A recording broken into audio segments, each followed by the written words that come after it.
कृष्ण का पृथ्वी पर आगमन। द्वापर युग की बात है। एक बार पृथ्वी पर पाप क्रम बहुत बढ़ गया। सभी देवता चिंतित थे। अपनी समस्या लेकर वे भगवान विष्णु के पास गए। भगवान विष्णु ने उनकी बात सुनकर उन्हें आश्वस्त करते हुए कहा, चिंता न करें, मैं नर अवतार लेकर पृथ्वी पर आऊंगा और इसे पापों से मुक्ति प्रदान करूंगा। मेरे अवतार लेने से पहले कश्यप मुनि मथुरा के यदुकुल में जन्म लेकर वासुदेव नाम से प्रसिद्ध होंगे। उनकी दूसरी पत्नी के गर्भ से मेरी सवारी शेषनाग बलराम के रूप में उत्पन्न हो गए और उनकी पहली पत्नी देवकी के गर्भ से मैं कृष्ण के रूप में जन्म लूंगा। कुरुक्षेत्र के मैदान में मैं पापी क्षेत्रियों का संहार कर पृथ्वी को पापों से भार मुक्त करूंगा। वह समय भी जल्द ही आ गया। मथुरा में यथातीत वंश के राजा उग्रसेन का राज था। राजा उग्रसेन के पुत्रों में सबसे बड़ा पुत्र कंस था।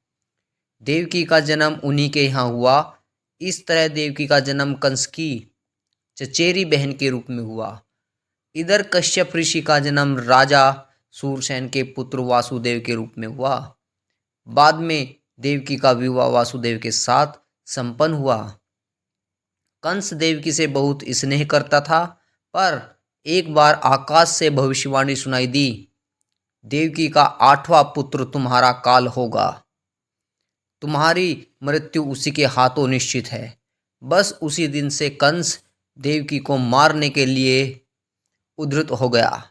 इस घटना से चारों तरफ हाहाकार मच गया। अनेक योद्धा वासुदेव का साथ देने के लिए तैयार हो गए, पर वासुदेव युद्ध नहीं चाहते थे। उन्होंने कंस को भरोसा दिलाया कि देवकी के किसी बच्चे के जन्म लेते ही मैं उसे तुम्हें सौंप दूंगा। वासुदेव झूठ नहीं बोलते थे। कंस ने उनकी बातों पर भरोसा कर लिया। उनके समझाने पर कंस का गुस्सा तो शांत हो गया, पर उसने वासुदेव और देवकी को कारागार में डाल दिया और सख्त पहरा लगा दिया।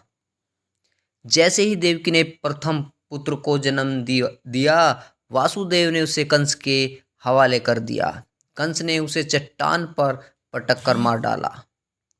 इसी तरह उसने देवकी के 6 पुत्रों को मार दिया। देवकी के 7वीं बार गर्भवती होने पर शेषनाग अपने अंश से उसके गर्भ में पधारे।